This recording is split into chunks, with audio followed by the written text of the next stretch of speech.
খাসু গাইছ খাসু যেতাক লাগি পেটটো ফুল না খাই আছো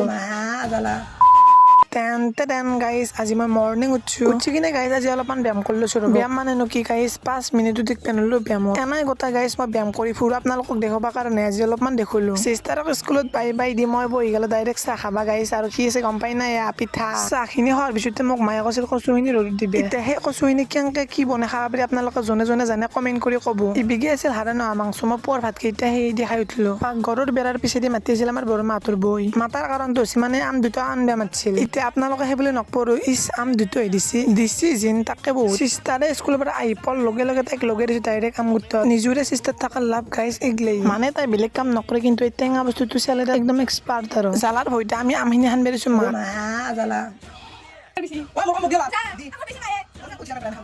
মানে গাইজ এই কাজিয়া খান হৈছে আম কম হৈ মানে কাৰ ভাগত বেছি আম বস্তি তাকে চাই আছো আৰু গাইজ মানে মোৰ 2000 ফলোৱাৰ্ছ কমপ্লিট হ'বৰ কাৰণে মাত্ৰ অলপমান লাগে আপোনালোকে তাড়াতাড়ি কমপ্লিট কৰি দিয়ক।